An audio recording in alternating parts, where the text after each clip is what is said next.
কাকিমা খাবার পরিবেশন করছে। এর মধ্যে তানিশা বলে উঠল, মা ওকে পোলাও মাংস সব খাওয়াও, ও কথা দিয়েছে সপ্তাহখানেক এখানে থাকবে, তারপর এখান থেকে চলে যাবে। কিরে ঠিক বললাম তো? আমি তানিশার কথা শুনে হাসি মুখে বললাম, কথা যখন দিয়েছি তখন আমি আমার কথা অবশ্যই রাখবো। কাকিমা বললেন, এই তানিশা কিসব বলছিস? ও আমাদের ছেড়ে কোথায় যাবে? আমরা ছাড়া কে আছে ওর? তানিশা বলল, মা তুমি ওর হয়ে এখনো সাফাই দিচ্ছ?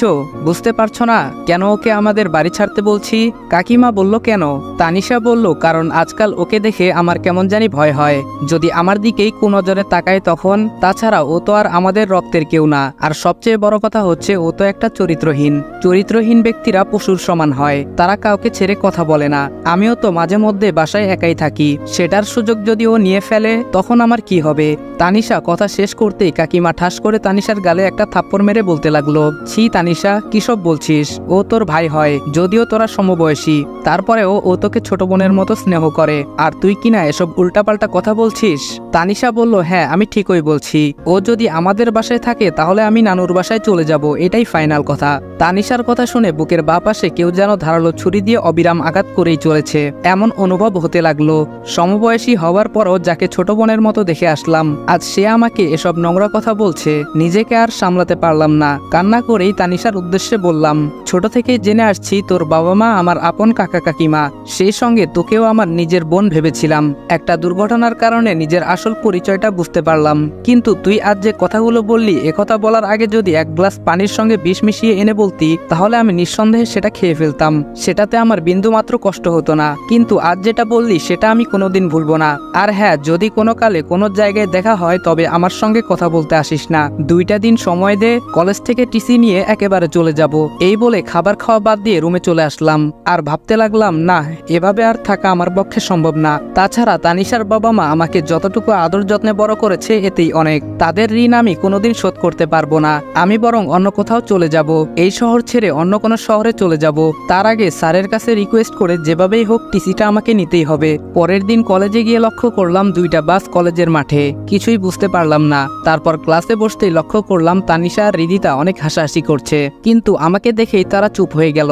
একটু পরেই ক্লাসে স্যার এসে বলতে লাগলো, তোমাদের জন্য কিন্তু একটা সারপ্রাইজ আছে। সকল ছাত্রছাত্রী একসঙ্গে বলে উঠল, কি সারপ্রাইজ স্যার? স্যার বললেন, সারপ্রাইজ হচ্ছে কাল তোমরা কলেজ থেকে শিক্ষা সফরে যাচ্ছ, তাও আবার একদম ফ্রিতে। এবার প্রিন্সিপাল স্যারের মেয়ের জন্মদিন উপলক্ষে শিক্ষা সফরে যাওয়া সকল ছাত্রছাত্রীদের জন্য একদম ফ্রি। স্যারের কথা শুনতে সবাই খুশি হলেও আমি খুশি হতে পারিনি। আগের মুডে থাকলে হয়তো এতক্ষণে হইচই করে ক্লাস কাঁপিয়ে ফেলতাম, কিন্তু এখন কেন জানি সেই আনন্দটা মন থেকে আসছে না। সেদিন আর ক্লাস হলো না, অল্প কিছুক্ষণের মধ্যেই ছুটি হয়ে গেল। তারপর প্রিন্সিপাল স্যারের কাছে টিসির কথা বলতেই তিনি অনেকটা রেগে যান। এরপরে প্রিন্সিপাল স্যারকে একটু বুঝিয়ে বললাম, তারপর স্যারও রাজি হয়ে গেল এবং বলল, কাল সকালে টিসি নিয়ে যেও। স্যারের সঙ্গে কথা বলা শেষ করে তারপর বাড়িতে চলে আসলাম। এখন তানিশার সঙ্গে কথা তো দূরের কথা, তার ছায়া পর্যন্ত দেখি না। রাতে ঘুমানোর আগে আমার ব্যবহৃত যা আছে সব আগুন দিয়ে পুড়িয়ে ফেললাম। তারপর বাস স্টেশনে গিয়ে সকাল 11টার টিকিট কেটে আসলাম। গেইটে আসতেই কাকিমা আমাকে দেখে বলে উঠল, কিরে বাপ, এত রাতে কই গেছিলি? আমি বললাম, লিজানের সঙ্গে বিয়ের দাওয়াত খেতে গেছিলাম, এর জন্য একটু লেট হয়ে গেল।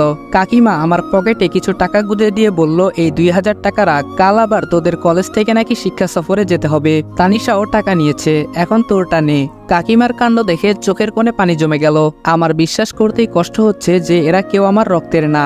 নিজেকে আর সামলাতে না পেরে বলেই ফেললাম, তোমরা আমার সত্যিকারের বাবা মা কেন হলে না বলো তো? কাকিমা বললেন, পাগল ছেলে, তুই আমার পেটের সন্তান না হলে কি হবে? তানিশাকে যেভাবে আদর যত্নে মানুষ করেছি তোকেও সেভাবে মানুষ করেছি। শুধু কি সন্তান জন্ম দিলেই মা হওয়া যায়? এমনি কি হওয়া যায় না? আমি বললাম, হ্যাঁ তাই তো, তুমি আমার কাকিমা না, শুধু মা। হ্যাঁ এবার ঠিক আছে, যা ফ্রেশ হয়ে খাবার খেয়ে ঘুমিয়ে পড়। কাকিমা এই বলে চলে গেল। কাল সকালে স্যারের কাছ থেকে টিসি নিয়ে এসব মায়া ত্যাগ করে এই শহর ছেড়ে চলে যেতে হবে। ভাবতেই কেমন জানি বুকের বাঁ পাশে দুমড়ে মুচড়ে যাচ্ছে। রাতে ঘুমানোর আগে লক্ষ্য করলাম আমার কয়েকটা ছবি দেয়ালে লাগানো আছে। যখন আমি এখানে থাকবো না তখন আমার ছবি কেন এই দেয়ালে আটকে থাকবে? ছবিগুলো দেয়াল থেকে সরিয়ে আগুন দিয়ে সেটাও পুড়িয়ে ফেললাম। এভাবে সব মেমোরিজগুলোকে শেষ করে ফেললাম। এখন কেউ রুমে আসলে বুঝতেই পারবে না কেউ এখানে ছিল কিনা, তারা সেটা ধরতেই পারবে না। রাতটা নির্ঘুমে কেটে গেল। সকালে উঠে ছাদে গিয়ে কিছু কিছুক্ষণ ভাবলাম কোথায় যাব, কার কাছে যাব, তেমন তো যাওয়ার কোনো মাধ্যমই পাচ্ছি না। আত্মীয় স্বজন বলতেও কেউ নেই, তাহলে যাবোটা কোথায়? ভাবতেই রাকিবের কথা মনে পড়ে গেল। সে হয়তো আমাকে কোনো একটা উপায় বের করে দিতে পারবে। এসব ভাবতেই দেখলাম তানিশা হাতে ব্রাশ নিয়ে আমার সামনে মাথা নিচু করে দাঁড়িয়ে আছে। হয়তো কিছু বলতে চাচ্ছে, কিন্তু কোনো এক সংকোচ বোধের জন্য কিছু বলতে পারছে না। এখন তানিশার সামনে দাঁড়িয়ে থাকতেও আমার লজ্জা করছে। যাকে আপন বোন ভাবতাম, সে আমাকে চরিত্রহীন বলে অপবাদ দিল। তার সামনে কিভাবে থাকা যায়? বেঁচে থাকলে তো ওর সঙ্গে কথাই বলবো না। ওর বলা কথাটা আমার মরণের আগ পর্যন্ত মনে রাখবো। এসব ভেবে কোনো কথা না বলে তানিশাকে ছাদে একা থাকতে দিয়ে চলে আসলাম। ফ্রেশ হয়ে খাবার খেয়ে স্কুল কলেজ লাইফের কাগজপত্র সব ফাইলে ভরে নিলাম। তারপর ব্যাগে 2টা শার্ট 2টা গেঞ্জি ভরে নিলাম। এখন কলেজে গিয়ে প্রিন্সিপাল স্যারের কাছ থেকে টিসিটা নিয়ে এই শহরের সব মায়া ছেড়ে যাব। তারপর রুম থেকে বের হতেই কাকিমা আমাকে দেখেই বলে উঠল, কিরে বাপ, কলেজে এখনো যাসনি? আমি বললাম, হ্যাঁ কাকিমা, যাচ্ছি। কাকিমা একটু সন্দেহ করে বলে উঠল, তাহলে ব্যাগ নিয়েছিস কেন? তানিশা তো ব্যাগ ছাড়াই কলেজে চলে গেল। আমি বললাম, না তেমন কিছু না কাকিমা, ব্যাগে আমার নতুন টি শার্ট আছে, সেটা ওখানে লাগবে, এর জন্যই নিয়ে যাচ্ছি। তারপর কলেজে আসতেই লক্ষ্য করলাম ক্লাসমেটরা সবাই আনন্দ উল্লাসে মেতে আছে। লিজান আমাকে দেখেই বলে উঠল, কিরে বন্ধু, কই থাকিস? কাল রাত থেকে তোকে ফোন দিয়ে যাচ্ছি, আর তুই ফোন ধরছিলি না কেন? আমি বললাম, মুড ভালো নেই। আচ্ছা বাদ দে এসব কথা, তোরা তাহলে যা, আমার একটু প্রিন্সিপাল স্যারের সঙ্গে দেখা করতে হবে। লিজান বলল, কি বলছিস এসব? আমরা যাব মানে? তুই যাবি না আমাদের সঙ্গে? আমি বললাম, না রে, মন ভালো নেই, তোরাই যা। তারপর প্রিন্সিপাল স্যারের কাছ থেকে টিসি নিয়ে বাইরে বের হতে হৃদিতার সঙ্গে দেখা হয়ে গেল। হৃদিতা আমার দিকে আর চোখে কিছুক্ষণ দেখলো, ভাবছে আমিও তাদের সঙ্গে যাব কিনা। তার দিকে লক্ষ্য না করে কলেজ গেটে পা রাখতেই তানিশা পেছন দিক থেকে আমাকে উদ্দেশ্য করে বলে উঠল, এই দাঁড়া তো। আমি বললাম, হুম বল। তানিশা বলল, তুই কি আমাদের সঙ্গে যাচ্ছিস? আমি বললাম, আমি গেলে কি সমস্যা? তানিশা বলল, না মানে লিজান যে বলল তুই নাকি শিক্ষা সফরে আমাদের সঙ্গে যাচ্ছিস না। আমি বললাম, হুম সেটাই, আমি যাচ্ছি না, তোরা ভালোভাবে যাস। এই বলে চলে আসতে যাব, এর মধ্যে তানিশা বলে উঠল, তাহলে তোর কাছে ব্যাগ কেন? আমি বললাম, না এমনি, ভালো থাকিস, আর কাকিমার দিকে খেয়াল রাখিস। এই বলে সেদিনই চলে আসলাম ঢাকা। অপরদিকে কলেজ থেকে তানিশা হৃদিতা তারা শিক্ষা সফরে সবাই আনন্দ উল্লাসে মেতে আছে। এর মধ্যে হৃদিতা কেন জানি একজনকে মনে মনে খুঁজতে লাগলো, যদিও তাকে ঘৃণা করে, তারপরও একজনের শূন্যতায় তার খারাপ লাগছে। হৃদিতা নিজেকে সামলাতে না পেরে তানিশাকে বলে উঠল, তানিশা, তোর ভাই আসেনি? হৃদিতার কথা শুনে তানিশা অনেকটাই অবাক হয়ে বলল, এত কিছু হবার পরও ওর নাম নিচ্ছিস? যে তোকে এত বাজে প্রস্তাব দিল তার কথা কেমনে বলতে পারিস? হ্যাঁ। হৃদিতা বলল, দেখ, ও যা করেছে তার শাস্তি তো সে পেয়েছেই, কিন্তু তারপরও কেন জানিস সেই বিষয়টা নিয়ে আমার কাছে একটু খারাপ লাগা কাজ করছে। তাছাড়া তুই তো জানিস আমিও ওকে ভালোবাসতাম, কিন্তু প্রকাশ করতে পারিনি। কিন্তু যখন প্রকাশ করতে যাব, এর মধ্যে তোর ভাইয়ের তো একটা বাজে প্রস্তাবে আমার মনটা নিমিষেই ভেঙে ফেললো। তানিশা বলল, ও আমার ভাই হলে কি হবে, আমিও ওকে অনেক কথা শুনিয়েছি। এই বলে তানিশা বাড়িতে যা যা ঘটেছে সেটা হৃদিতার সঙ্গে নিমিষেই শেয়ার করে ফেললো। হৃদিতা ঘটনা শোনার পর বলে উঠল, এই তুই কি করেছিস? মানুষ মানেই তো ভুল, আর ও যা করেছে তার প্রাপ্য শাস্তিও দিয়েছি। যাই হোক, বোন হিসেবে তোর এসব কথা বলা একদমই ঠিক হয়নি, সরি বলে নিস। হৃদিতার কথা শুনে তানিশাও বুঝতে পারলো সেদিন তার এসব কথা বলা ঠিক হয়নি। হাজার হোক ভাই তো, যদিও রক্তের সম্পর্ক নেই, তারপরেও রক্তের সম্পর্কের চেয়েও তো কম না। তানিশাও মনে মনে ঠিক করলো বাড়িতে গিয়ে সরি বলে সব সমাধান করে নিবে।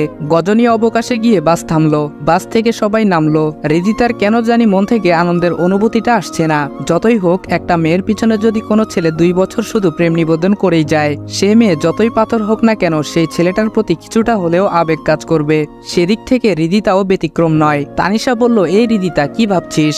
হৃদিতা অন্যমনস্ক হয়েই বলে উঠল, না কিছু না। তানিশা বলল, তাহলে বাসে একা বসে আছিস কেন? বাস থেকে নামতেই সামনে দুর্জয় লাল গোলাপ ফুল নিয়ে দাঁড়িয়ে আছে। হৃদিতা সেদিকে না তাকিয়ে দুর্জয়কে পাশ কাটিয়ে চলে আসতে যাবে, এমন সময় দুর্জয় বলে উঠল, হৃদিতা দাঁড়াও। হৃদিতা বলল, কেন? দুর্জয় বলল, না মানে এই ফুলগুলো তোমার জন্য নিয়ে আসছিলাম, তাই ফুলগুলো এখন তোমাকে দিতে আসছি।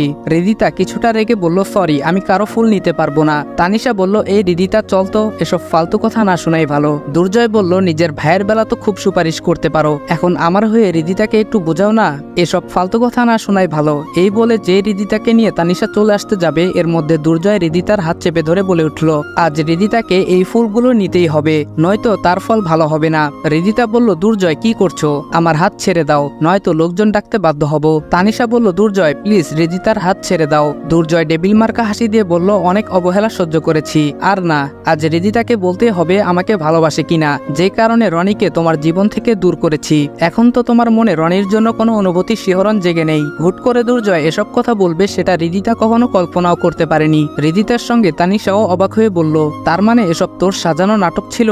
দুর্জয় বলল, হ্যাঁ নাটক ছিল। তোমার ভাই একটু বেশি বাড়ছিল, বারণ করেছিলাম কিন্তু সে আমার কথা শোনেনি। এর জন্য মিথ্যা একটা চিঠি লিখতে হলো, তারপর সেটা রনির নামে রিদিতার কাছে পৌঁছে দেই। রিদিতা ও রনিকে ভুল বুঝে, আমার লাইন পরিষ্কার হয়ে যায়। কিন্তু আজ তো দেখছি রনিকে সরিয়ে দিয়ে কোনো লাভই হলো না। মাঝখান থেকে বেচারা রনি শুধু একটা মিথ্যা অপবাদ মাথা পেতে নিল। কথাটা শোনা মাত্রই রিদিতা দুর্জয়ের গালে ঠাস করে থাপ্পড় মেরে বলতে লাগলো, ছি, তোর জন্য একটা নির্দোষ মানুষকে শুধু শুধু শাস্তি পেতে হলো। আমি তোকে কোনোদিনও ভালোবাসবো না, ঘৃণা করি তোকে।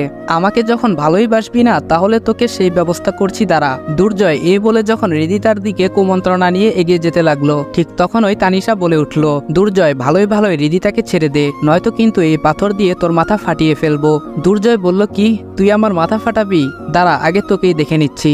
এই বলে রিদিতাকে ছেড়ে দিয়ে তানিশার দিকে গুটি গুটি পায়ে এগিয়ে যেতেই তানিশা অনেকটা ভয় পেয়ে বলে উঠল, আমার দিকে আরেক পায়ে গুলে এই পাথরটা তোর মাথায় পড়বে কিন্তু। তানিশা ভয়ে প্রায় কান্না করার অবস্থা। দুর্জয় তানিশার কোনো কথায় কর্ণপাত না করে তানিশার দিকে যেতেই দুর্জয়ের চোখে সজোরে পাথরটি আঘাত করে।